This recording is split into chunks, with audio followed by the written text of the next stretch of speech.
చంద్రబాబు నాయుడు 30 ఏళ్ల ముఖ్యమంత్రి సేవలను జరుపుతూ పార్టీ నేతలు కేక్ కట్ చేసి సంబరాలు చేసుకున్నారు.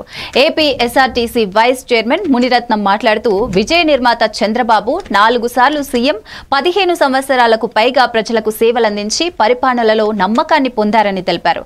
విజన్ 2020 నుంచి స్వర్ణాంధ్ర 2047 వరకు చూపిన న్యాయకత్వం, క్రమశిక్షణ, సమర్థత అందరికీ ఆదర్శమని కొనియాడారు.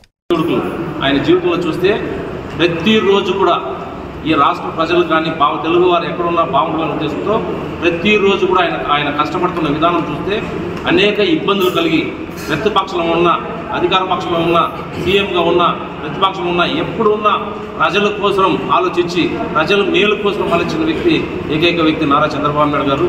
ఈ భవిష్యత్తుకు పునాది అనేది పడింది. ఆయన అనేక కార్యక్రమాలు మీకంతా కూడా చాలా విశ్లేషించాం. ఒకటా ఎన్ని చేశారు. ఆయన చేసినటువంటి జన్మభూమి కార్యక్రమం ఎవరు కానీ అంతకుముందు ఈ ఆలోచన రాలేదు.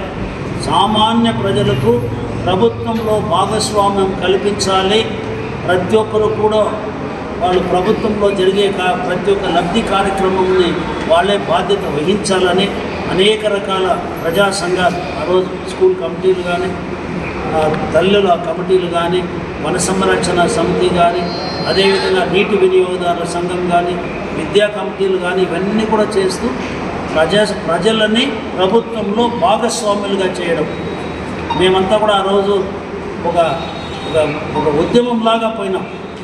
ప్రజల వద్దకు పోయినప్పుడు అధికారులు కానీ, మా రాజకీయ నాయకులు కానీ గ్రామాలని ప్రతి ఒక్క మనిషిలో చైతన్యం తీసుకురావడానికి ప్రభుత్వం అంటే ఏమిటి అని ప్రజలకు చెప్పే రోజుల్లో అద్భుతంగా ఒక మార్పు అనేది మనకు కనపడింది. మన కార్యక్రమం చాలా అద్భుతంగా ఈరోజు కూడా